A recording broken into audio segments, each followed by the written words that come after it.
बिस्मिल्लाहिर्रहमानिर्रहीम। Welcome to my channel UPI pension news update. I hope कि आप सब ठीक ठाक होंगे। आज का हमारा टॉपिक है सरकारी मुलाजमीन और पेंशनर्स मुतवज्जे हों बजट 2023-2024 में पेंशन और तनख्वाह में इजाफे के हवाले से अहम न्यूज़ अपडेट।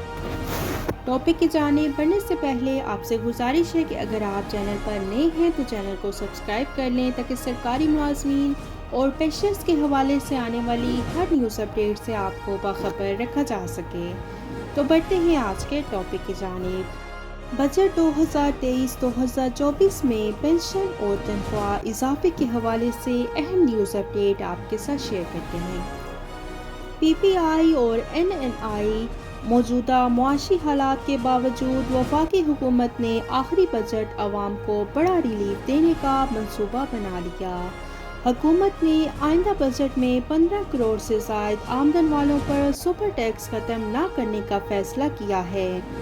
तफसीलात के मुताबिक वफाकी वज़ीर ख़जाना इसहाक डार जून में कौमी असम्बली में बजट पेश करेंगे और वफाकी हुकूमत ने आखिरी बजट में अवाम को भरपूर रिलीफ देने का फैसला कर लिया है और नए बजट की तैयारी में IMF के खदशात भी मद्देनज़र रखे जाएंगे।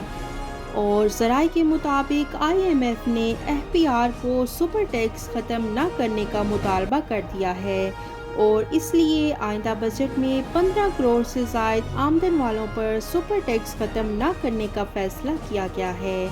सालाना 15 करोड़ आमदन पर 1% सुपर टैक्स और सालाना 20 करोड़ आमदन पर 2% सुपर टैक्स और सालाना 25 करोड़ आमदन पर 3% सुपर टैक्स और 30 करोड़ सालाना आमदन पर 5%।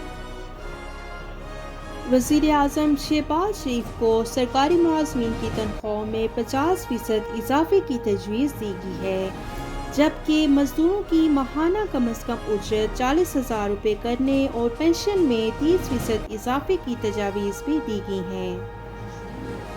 तो ये थी सरकारी मुलाजमीन और पेंशनर्स के लिए बजट 2023-2024 में पेंशन और तनख्वाह में इजाफे के हवाले से अहम न्यूज़ अपडेट जो कि आपके साथ शेयर की गई। आई होप कि वीडियो आपको पसंद आई होगी, तो वीडियो को लाइक कर लें, ज़्यादा से ज़्यादा शेयर करें। अगर आप चैनल पर नए हैं तो चैनल को सब्सक्राइब कर लें ताकि सरकारी मुलाजमीन और पेंशनर्स के हवाले से आने वाली हर न्यूज़ अपडेट से आपको बाखबर रखा जा सके। मिलते हैं नेक्स्ट वीडियो में, तब तक के लिए टेक केयर, अल्लाह हाफिज़, अल्लाह के पाँव।